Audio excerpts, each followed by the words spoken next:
जो बना वह है किसके श्री रामनवमी विशेष के इसी सप्ताह एक विशेष दिन जो है हम सब वैष्णवों के लिए प्रभु श्री राम का पाठ्य है और ये वर्ष तो और भी विशेष है। तो इसी वर्ष श्री रामलला अयोध्या में तो ये रामनवमी और विशेष है हम सभी वैष्णवों के लिए। तो इसी अवसर पर प्रभु श्री राम की विशेषकर उनके जन्म की बारे में कुछ कथाओं का बारे में कुछ करने का प्रयास करेंगे। वैसे भगवान के गुणों उनके बारे में बताना संभव नहीं है, वो अगम्य है और रोचक है। बड़े से बड़े उनके बारे में बता नहीं सकते। शास्त्रों में यहाँ तक क्या कहा जाता है उनके लिए। तुलसीदास जी इस प्रकार कह रहे हैं रामचरितमानस में कि जैसे कोई जमीन पे पड़ा व्यक्ति कैसे आकाश के तारे को छूना चाहता है, बोलना चाहता है, सुनना चाहता है। जमीन पे खड़ा नहीं पड़ा व्यक्ति, जमीन पे पड़ा व्यक्ति कैसे छूना चाहता है तारे को, वैसे उनके लिए तो हम लोगों को निर्भरता है जमीन बोलती है वो आकाश में छूना चाहिए। तो ऐसी स्थिति है हम सब। पूरा जो समुद्र है पश्चिम दिशा का समुद्र इतनी शाही हो और आकाश इतना बड़ा कागज हो और उसको लिखना चाहे उनसे तब भी अपन पूरा नहीं कर सकते। वेद नेति नेति करके समझाते हैं उनको, न इति नेति, ये भी नहीं। भगवान क्या है ये नहीं बताया, ये भी नहीं है, ये भी नहीं है, ये भी नहीं, ये भी नहीं, ये भी नहीं, ये भी नहीं करके मतलब सब नहीं है और जब भी वो भगवान है ऐसे तो वेद समझा रहा है। तो फिर भी हम प्रयास करेंगे। तो श्री राम, श्री हरि, श्री कृष्ण ऐसे सभी एक हैं। इनमें कैसे फर्क समझ सकते हैं? थोड़ा फर्क है नहीं, लेकिन इनके रोल में फर्क है। जैसे कि एक ही व्यक्ति है, वो घर पे किस प्रकार रोना करता है, घर पे उसके क्या अपने घर वालों के साथ आदान प्रदान होता है, और वही व्यक्ति जब ऑफिस में जाता है तब वो कैसे डील करता है। वही घर वाले जब मान लो उसके ऑफिस में भी चले जाएंगे तो किस प्रकार डील करेंगे उससे। तो जो श्री कृष्ण है, जो गोकुल की लीला है, वो उनके घर की तरह है। और जो श्री राम है, श्री विष्णु है, जो वैकुंठ है, वो कैसा है? उनके ऑफिस की तरह है, जहाँ वो क्या करते हैं? मर्यादा करते हैं। वहाँ उनके घर के भी आते हैं, लेकिन कोई अगर जज हो, बड़ा कलेक्टर हो, उनके घर वाले मान लो ऑफिस में चले जाए तो वो ऐसे करके जैसे लोग करेंगे, वहाँ पर उनको पता है कि ऑफिस में उस हिसाब से रहता है। तो ये अंतर बाकी हम और विशेषकर ये जो श्री राम है वो तो जन्माष्टमी ज़्यादा प्रिय है, क्योंकि उनका चरित्र ही इतना सीधा है कि वो हर किसी को प्रिय लगता है। ये कृष्ण को कह रहे हैं, गोकुल के कृष्ण कह रहे हैं, इन राम जी ऐसे नहीं। राम जी का चरित्र बहुत ही सरल, मृदु, कोमल, बहुत ही परम उदार, इतने उदार चरित्र हैं श्री राम के, हर किसी के मन में बस आता है। इवन वैसे तो दो शब्द होते हैं, अनुकरण और अनुसरण। तो हम सबको भगवान के जो हमारे आचार्य होते हैं उन सबको क्या महान लोग होते हैं, उनका क्या कहा जाता है? अनुसरण करना चाहिए, अनुकरण नहीं करना चाहिए। अनुकरण यानी जो उन्होंने किया वैसा वैसा करने का प्रयास करना, कॉपी करना। और अनुसरण मतलब उनके पद चिन्हों पे चलना, उन्होंने जो निर्देश दिए या फिर तो सिंपली उन्होंने जो कहा वो करना। तो ज्यादातर ऐसा कहा जाता है, वैसे तो उनको जो कहा जाता है वो करना चाहिए, कॉपी करने का प्रयास नहीं करना चाहिए। और कृष्ण के लिए तो विशेष कहा जाता है, उनको करने जाएंगे ना, उन्होंने जो किया ना तो क्या होगा? उन्होंने कितनी रानी दी, कर सकते हैं एक होता है और सोच भी नहीं सकते। तो लेकिन श्री राम की ऐसे कहा जाता है, श्री राम जी ने भी कहा, उन्होंने जो कहा वो भी करना चाहिए, लेकिन फिर भी श्री राम क्या है, हम सबके लिए आदर्श है। उन्होंने जो किया वो करने का प्रयास कर सकते हैं तो सीमा तक, यद्यपि वो भी भगवान है, उन्होंने जो किया वो नहीं कर सकते, लेकिन हम प्रयास कर सकते हैं।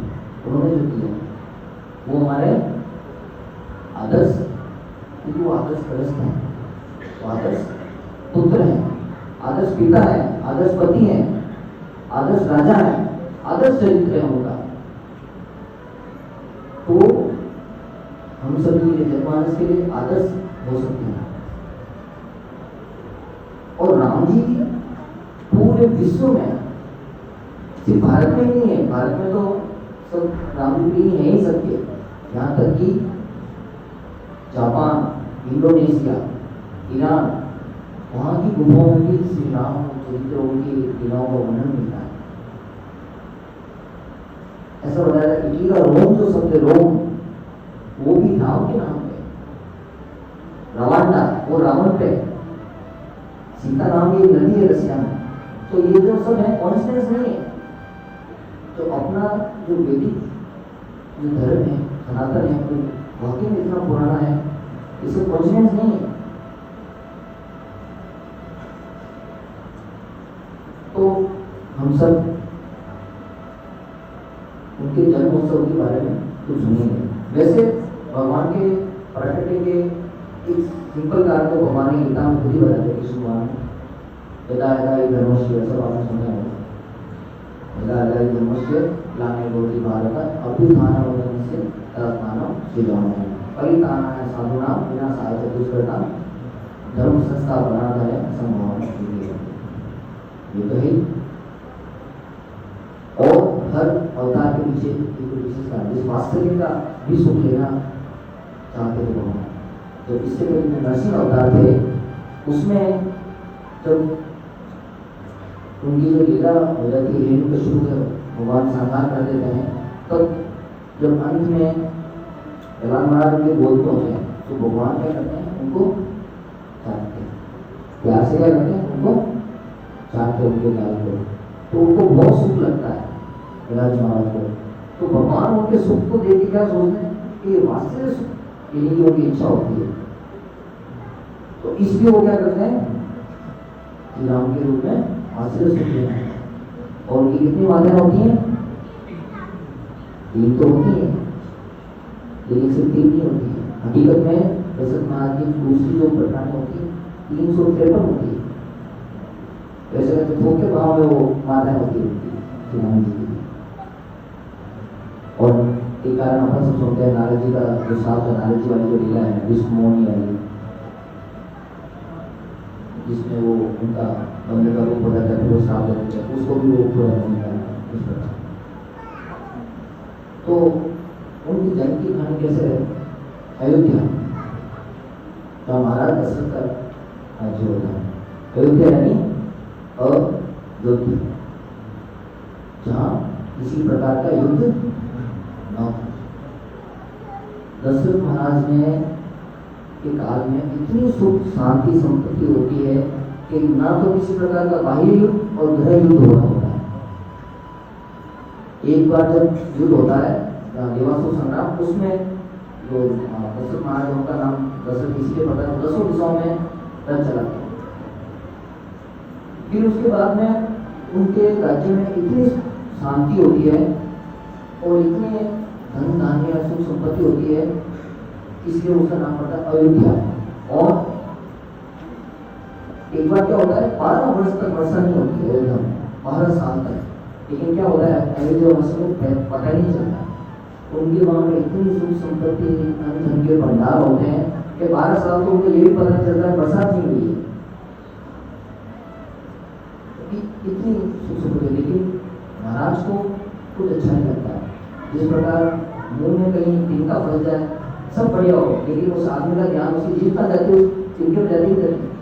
वैसे ही दशरथ महाराज को कुछ भी अच्छा नहीं लगता है, क्योंकि उनके कोई भी संतान नहीं होती, पुत्र नहीं होता है। संतान उनकी एक होती है, एक उनकी पुत्री होती है शांता। जो उनके भाई होते हैं उनको वो दे देते हैं, गुणपत माना जाता है। उनके उनके वो संतान नहीं होती है, इस प्रकार वो उनको कहते हैं कि मेरे तो वो संतान है, तुम्हारे पुत्र तो है, तो वो माना उनको दे देते हैं। फिर बाद में वो वशिष्ठ जी को पूछते हैं इसके लिए क्या किया जाए, कई प्रकार के वसूली यज्ञ करते था, लेकिन कहीं तो वशिष्ठ जी बोलते हैं कि असुर यज्ञ से पुत्र की प्राप्ति होगी, आपको पुत्रष्टि यज्ञ करना चाहिए। तो लेकिन ऐसे में करते थे कि पुत्रष्टि करना है तो पुत्रष्टि कीजिए जल्दी से जल्दी, लेकिन वो कहता है नहीं ऐसे नहीं कर सकते, पुत्रष्टि यज्ञ ऐसे किसी के भी करने से पुत्र नहीं होगा। तो किसके करने से होगा कि पुत्रष्टि यज्ञ उनके करने से होगा जिसमें जन्म से आप युवा अवस्था परिपक्व अवस्था तक स्त्री का दर्शन ही नहीं किया हो। ऐसा कैसे ना, जन्मते ही बच्चा माँ का खून देखता ही बड़ा होता है घर में, ऐसे कौन सा है? एक है, एक होते हैं श्रृंग ऋषि। तो श्रृंग ऋषि की ऐसी कथा है कि उनके पिता जो होते हैं भृगु ऋषि, महान तपस्वी, अद्भुत उनका तपस्या होती है।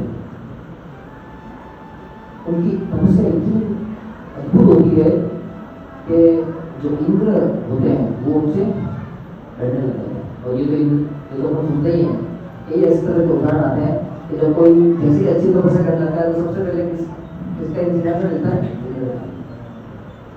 तो तब से उसकी अस्वीकार होता है। पहले असुर लोग को भी प्राप्त करना चाहते हैं, तपस्या करते थे, इतना तो वो भी समझते थे असुर।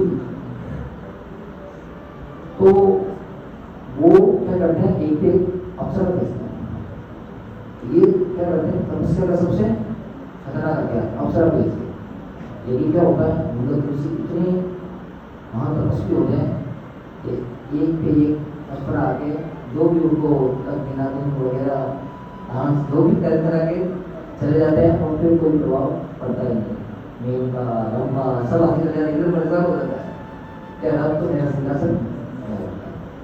तो वो फिर ब्रह्मलोक जाता है, ब्रह्मलोक जाके ब्रह्मा जी को बोलते हैं, उन विष्णु करते बोलते क्या चाहिए कि एक यहाँ से आके अवसर चाहिए, यहाँ सब चाहिए कि वो उधर से कर रहे हैं तो फिर तपस्या नहीं हो जाएगी, आप उनको इंद्र से दे दें। तो क्या ब्रह्मा जी बोले कि इसके लिए आए जरूरी है, तो मेरा सिंहासन चला जाएगा आप दीजिए। तो चतुर्श्रुति करते और बोल देते हैं क्या चाहिए, तो फिर वो एक हंसा नाम के अप्सरा को ब्रह्म लोग होते हैं, तो वो आते हैं उनके किसी पास में, और वो फिर क्या करते हैं, हंसा अद्भुत स्वर में उनका अद्भुत गायन होता है और वेदों की जो ऋचाएं हैं उनका गायन करते हैं हंसा। तो उनका गायन इतना अद्भुत और मधुर होता है कि भृगु ऋषि की जो कानों में श्रवण करते हैं तो वो भी उससे आकर्षित होते हैं कि ये इतना अद्भुत वेदों की ऋचाओं को कौन गायन करता है। तो वो आते हैं और देखते हैं, उनको प्रशंसा करते हैं और बोलते हैं अद्भुत वेदों की ऋचाओं का गायन कर रहा है, और प्रसन्न होते हैं। उनसे पूछते हैं कहाँ से आए, क्या है, बताते हैं, उनको कहते हैं क्या मांगिए, क्या मांगते हैं, प्रसन्न होते हैं। तो माना तुमको क्या था, ऐसा क्या मांग के फिर तुम्हारा मेरे को आपसे एक पुत्र चाहिए, और उन्होंने किसी के पुत्र चाहिए, तपस्वी होते हैं, वो तुरंत ध्यान लगाते हैं, उनको सब समझ में आ जाता है जिंदगी का ऐसा ये हो गया और ये, तो वो उनको क्रोध आता है, वो क्रोध बोलते हैं कि इसलिए आए हो, पुत्र चाहिए, क्योंकि वो कहते थे कि क्या चाहिए, पहले ऐसे होता था अपने बच्चों से कीर्तन नहीं करते, वो तो तपस्वी थे, तो क्रोध में करके अपनी तपस्या से अपने हाथ में एक ओजस्वी तेजस्वी एक द्रव्य उनका वीर होता है, वो हाथ में नहीं तभी ना अपना ब्रह्मचर्य भंग किए और क्रोध में बोलिए पुत्र जी ये लो, और उसका हाथ में देते हैं इसे। और वो हंसा डर के मारे वो चले जाता है और हंसा भी डरने लगती है। डर के मारे उसने पास में क्या होती है हिरणी, वो उसके घर में डाल दिया और भाग जाती है। अभी और थोड़े हो गए और कुछ कह दिया कर दिया यहाँ से भागो। क्योंकि ओजस्वी द्रव्य था इसलिए उस हिरणी को भी गर्व मिला और तब उस हिरणी ने उनको संतान को जन्म दिया और छोड़ के वो हिरणी भाग जाती है। तब वो जो पुत्र होते हैं वो पूरे वैसे तो मनुष्य होते हैं लेकिन उनके क्या होते हैं, दो छोटे छोटे सिंह होते हैं बच्चे के। तो इसलिए उनका नाम क्या पड़ता है, श्रृंगी ऋषि। जब वो बच्चे वो तो चली जाती हिरण और वो जब होते हैं तब वही जो उद्धव ऋषि होते हैं वो वहाँ आते हैं, देखते हैं ये बच्चा किसका, फिर ध्यान लगाता है, फिर उनको पता चलता है ये मेरा ही पुत्र है। तब फिर वो उसका लालन पालन करते हैं। और जो श्रृंगी ऋषि होते हैं वो इतने मासूम इतने निर्मल होते हैं और पितृ भक्त उद्धव ऋषि के एकदम भक्त एकदम निर्देशों पे चलने वाले। और उद्धव ऋषि भी कभी इसको महान भक्त बना होगा, महान ब्रह्मचारी और महान भक्त बना होगा, इस प्रकार से उसकी वृद्धि होती है। और श्रृंगी ऋषि भी अक्सर अक्सर अपने पिता की आगे का पालन करने वाले होते हैं, ऐसे होते हैं। तो फिर वशिष्ठ इनके लिए कहते हैं ये पूरी अवस्था में होते हैं उनसे जब आप यज्ञ कराओगे तब क्या होगा, आपके पुत्र होगा। और यही जो ध्रुपद महाराज होते हैं उनके वहां में बरसात नहीं होती, उनके लिए भी कहते हैं कि आपके तो यहाँ अगर केवल वो आ जाए तब भी बरसात हो जाएगी। तब इस तरह की घटना है, मैं संक्षेप में बताऊंगा कि श्रृंगी ऋषि को लाने के लिए जो ध्रुपद महाराज हैं वो सब करते हैं। क्यों सीधा सीधा तो वो बोलेंगे उद्धव ऋषि से सब डरते थे। तो क्या करते हैं, अपने वहाँ की कुछ जो दासियाँ और मूर्ति हैं उनको क्या बोला, वो सन्यासियों को वेश बनाते हैं और क्या करते हैं, श्रृंगी ऋषि के पास जाते हैं और श्रृंगी ऋषि को नमस्कार। और इस तरह से क्या करते हैं, वो जो रूपी बंदी उनके साथ में वहीं पे आसपास रहते हैं।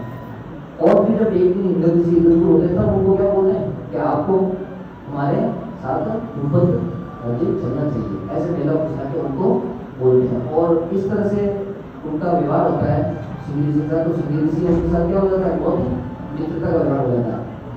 तो फिर वो वहाँ चले जाते हैं।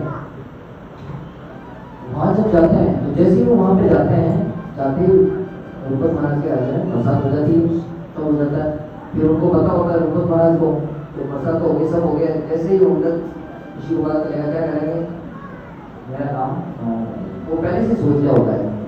वो क्या करते हैं, वो ये भी सोच लिया होता है कि मेरे इनसे अच्छा मेरी बेटी के लिए घर नहीं होगा। तो क्योंकि वो परिपक्व युवा पूरा हो चुके होते हैं तो क्या करते हैं, अपनी जो बेटी शांता होती है दशरथ महाराज की पुत्री होती है उनका श्रृंगी ऋषि से विवाह करा देते हैं। और फिर उद्धव ऋषि को जब पता चलता है तो वो आते हैं, ऐसे कर दिया। और वो बोलते उससे करके कि महाराज ये कौन है यहाँ का राजा, कि राजा श्रृंगी ऋषि तो राजा है। अच्छा वो बोल गया, मैंने तो ब्रह्मचारी का सोचा था कॉम्प्लिकेशन हो गया, प्रश्न हो गया। तो बोल के ठीक है। तो उन्हीं श्रृंगी ऋषि को फिर वशिष्ठ जी उनके लिए कहते हैं कि उनसे आपको यज्ञ कराना चाहिए, क्योंकि वो अपनी युवा अवस्था तक स्त्री का उनका दर्शन ही नहीं किया होता। वो फिर यज्ञ में आके यज्ञ करते हैं, यज्ञ भगवान प्रसन्न होते हैं, दिव्य योग पुरुष के रूप में आते हैं। एक बड़ा घड़ा होता है, उसके अंदर खीर होती है और वो पात्र दशरथ महाराज को दे जाता है। और दशरथ महाराज उसको अपनी तीनों रानियों में आधा देते हैं, उसे नमन करते हैं। फिर उसका 1/4 देते हैं, एक 1/4 देते हैं सुनीता को। तो जो आधा मिलता है कौशल्या महारानी को वो तो ये लेते हैं, एक ही महारानी जो मिलता है 1/4 उसका भी आधा एक ही महारानी क्या करते हैं मित्र को दे देते हैं। फिर वो 1/8 जो होता है एक बटा वो एक ही महारानी बोल पा लेते हैं, और जो सुमित्र महारानी होते हैं वो भी क्या पाते हैं 1/8 तो एक ही से लिया और 1/4 उनके पास रहता है, वो दोनों वो पाते हैं। और फिर तो उसमें प्रसाद होंगे यहाँ 4 अलौकिक अद्भुत पुत्र पैदा होते हैं, राम भरत लक्ष्मण और शत्रुघ्न। इस प्रकार भगवान का जन्म होता है। और वही बना जो बाद में पूरा खाली हो जाता है, एक झील आती है वहां पे, वो झील उस गड्ढे को ले जाती है, और जहाँ जो केसरी नंदन होते हैं, केसरी महाराज उनका राज्य होता है अंजना, उनके गोद में रख देते हैं। और जो अंजना माता होते हैं वो देखते हैं अद्भुत बना होता है, वो लगता है दिव्य और अद्भुत सामान्य नहीं है। तो उसमें जो बच्चा बच्चा होता है वो कौन साफ करके खाते हैं अंजना माता। फिर उनके कौन फिर उनके पैदा होता है। इस प्रकार भगवान का प्राकट्य होता है। तो भगवान के विषय में, श्री राम के विषय में विशेष रूप से श्रीमद् भागवत में बताया जाता है कि जो इनकी कथा सुनता है उसका एक विशेष फल होते हैं। जो क्या विशेष फल होते हैं, एक तो ये कि वो जो ईर्ष्या रोग होता है उससे मुक्त हो जाता है। ईर्ष्या रूपी जो रोग है बड़ा भयंकर है। आज के समय में देखें तो प्रतिस्पर्धा, ईर्ष्या से देखिए प्रतिस्पर्धा करता है, वो एक दूसरे की ओर में सब दौड़ रहे हैं, भाग रहे हैं, और ये हर जगह घुसी हुई ईर्ष्या, घर में, ऑफिस में, बचपन में हो, बड़े पुरुष स्त्री, इवन बताते हैं भक्तों में भी एक दूसरे से ईर्ष्या हो जाती है।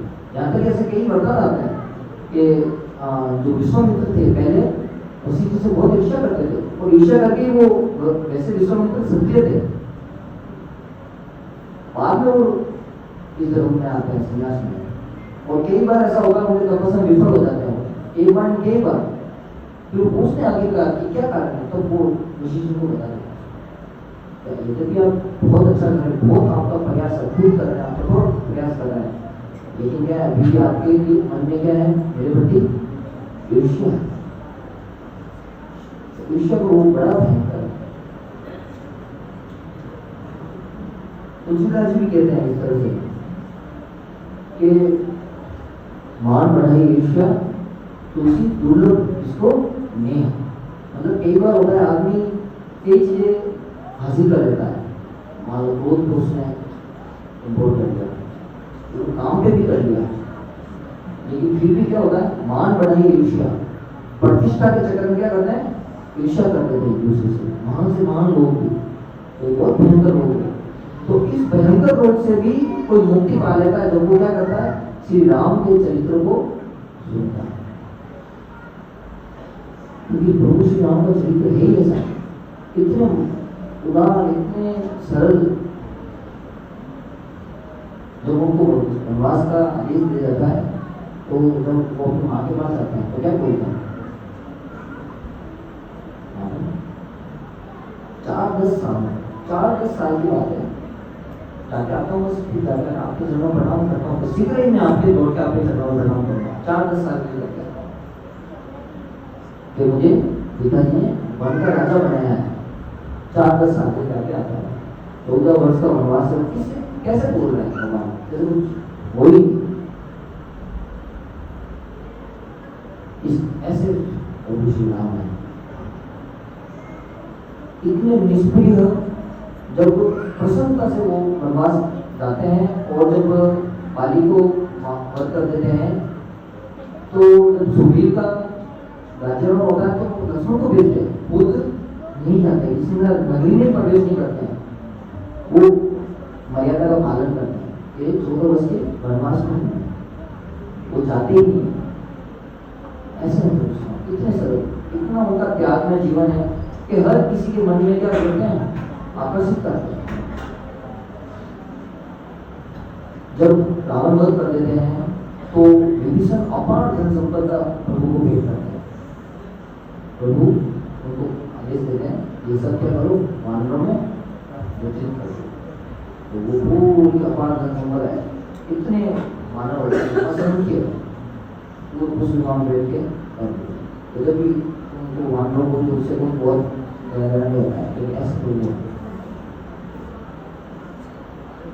जब विभीषण भी उनकी शरण में आते हैं तब भी उनको सारे जितने भी उनके सजीव होते हैं, सुग्रीव होते हैं, क्या कहते हैं कि इसको बांध लिया जाए, इनको ये असुर है, इनकी माया समझी नहीं जाती। प्रभु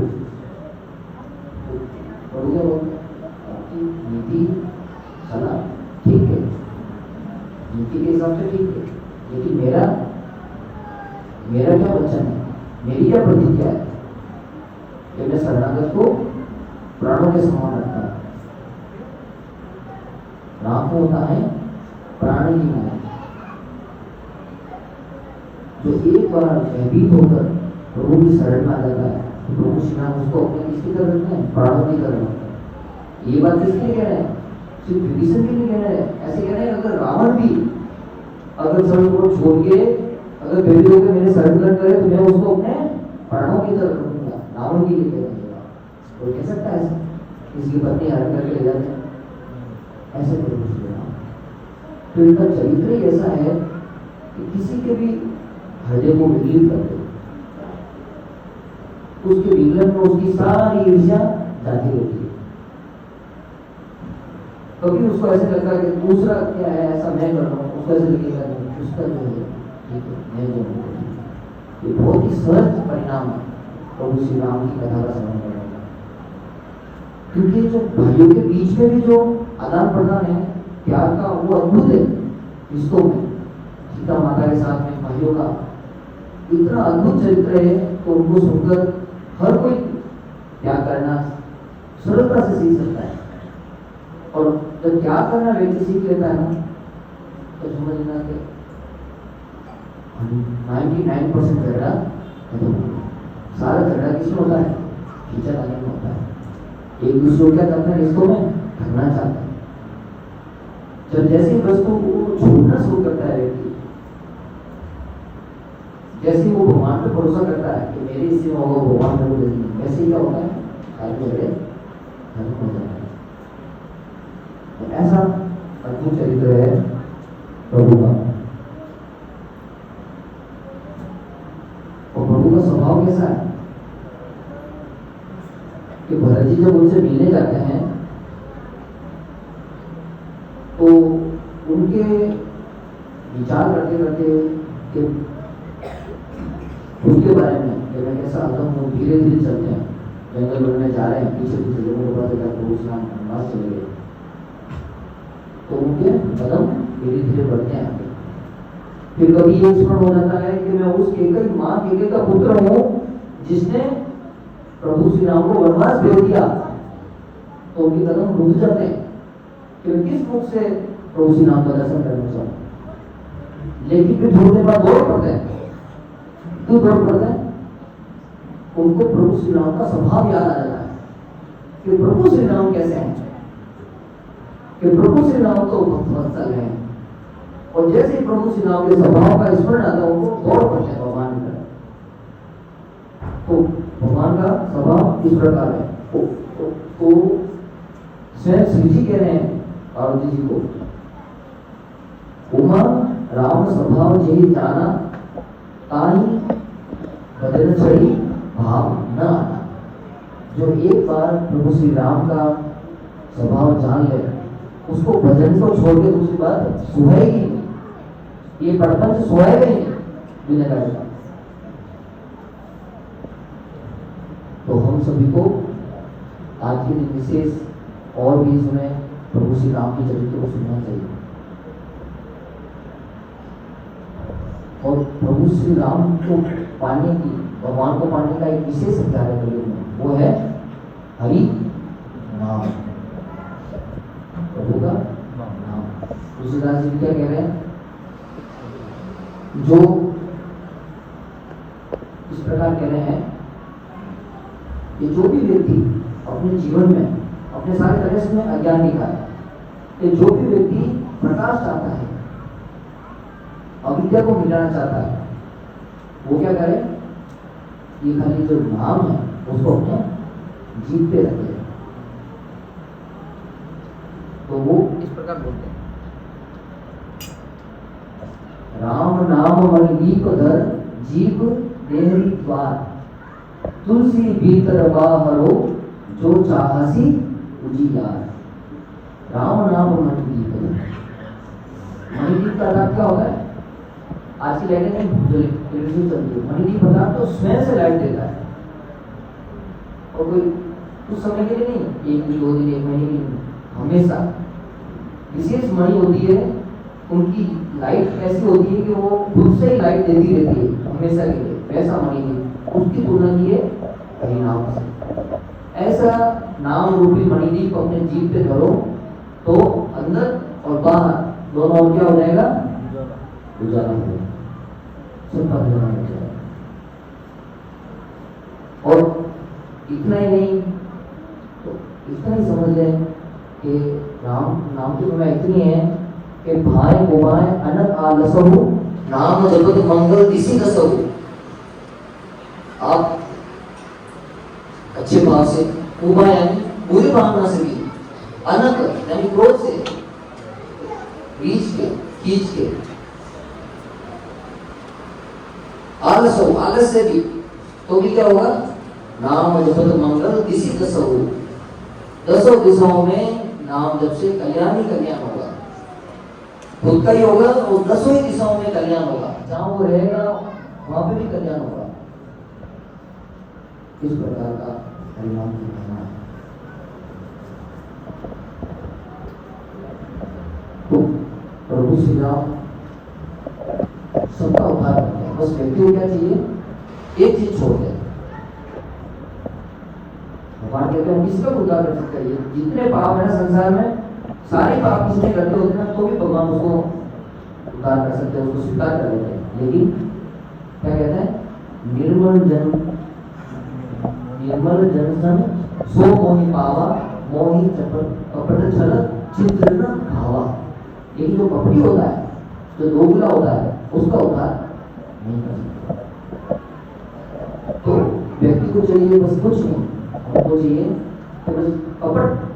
मान लो अगर नहीं भी छोड़ बने, मान लो आपका धंधा ऐसा है, आप जानते हो प्रभु क्या बात कर रहे हो आप यार, आज के टाइम में ऐसे निर्मल हो जाएंगे तो सब फ्रूट ही चल जाएंगे, तो आपकी मर्जी हो जो आपके धंधे की। लेकिन इवन कम से कम भगवान के सामने तो कपट छोड़ो, भगवान के सामने सिर्फ ये स्वीकार कर ले कि ये प्रभु मेरे को आपसे आपके अतिरिक्त और कुछ नहीं चाहिए, मैं कुछ भी और दूसरी चीज के लिए नहीं आया।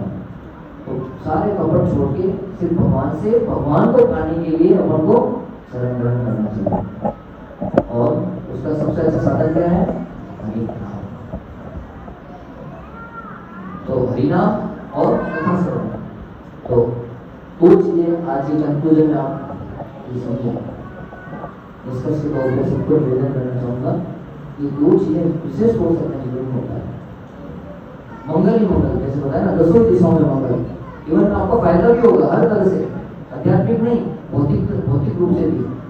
वो स्टूडेंट है तो पढ़ाई में, कोई व्यापारी है तो उसमें, और भी किसी में, हर तरह से फायदा ही फायदा है।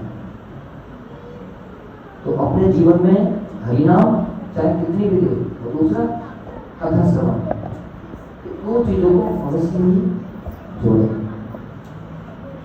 बहुत कृपा होती है, वही भगवान के नाम ले सकते हैं, वही कथा का स्मरण कर सकते हैं। ये सामान्य नहीं है, ऐसे कोई संजोग नहीं हो गया कि सब कुछ कथा में इकट्ठे हो जाता है, ऐसे हो जाता है। बहुत बड़ी भगवान की कृपा होती है। जब भगवान किसी के बारे में सोचते हैं, चाहते हैं कि ये मेरे पास आ जाए, तब ऐसा होता है कि कोई सत्संग में जाके बैठता है। तो ये बहुत बड़ी कृपा है। हमको यहाँ नहीं, हमको जब घर से भी रवाना हो व्यक्ति कहीं मंदिर के लिए, कथा के लिए, तो घर से ही अपनी तैयारी करनी चाहिए, घर से ही अपने मन का पात्र तैयार करके आना चाहिए कि मेरे पास अपने प्रभु की कृपा बना के आना चाहिए, संतों की कृपा बना के आना चाहिए। और बार बार प्रतियोगिता बनाकर फिर यहाँ विनम्रता के साथ आना चाहिए, तब फिर भगवान के दर्शन का कथा का प्रसाद करना है व्यक्ति को वास्तव में। तो भी समय हो रहा है, जैसे नाम के ऊपर एक और स्टोरी थी अच्छी, लेकिन अपनी को भी सुनाएंगे। तो हाँ है तो बताएं कौन चाहता है कि स्टोरी सुनाए, और कौन सभी चाहते हैं स्टोरी सुनाए। तो आपको मैं बताता हूँ, एक बार हरिनाम लेने का क्या हुआ। एक बार क्या होता है, एक नगर सेवक होते हैं, बड़े ही श्रद्धालु वैष्णव संतों में अपार श्रद्धा होती है उनकी, भगवान में अनुराग होता है, भक्ति भी करते हैं, बहुत अच्छी प्रतिष्ठा होती है उनकी उनके नगर में, और संतों का उनके घर पे आना जाना लगा रहता है, सब कुछ अच्छा होता है। एक समस्या होती है, चाहे किसी को प्रारब्ध हो समझो या कुछ भी समझो, उनका जो सबसे छोटा बेटा होता है ना, वो क्या होता है, मतलब बिल्कुल ही आउट, और एकदम विपरीत लंपट होते हैं ना, मतलब उसके शब्द नहीं है, बिल्कुल ही लंपट, एकदम कोई माने ही नहीं कि ये सेठ जी का बेटा है, ऐसा होता है वो बेटा। मतलब कोई गलत काम ऐसा नहीं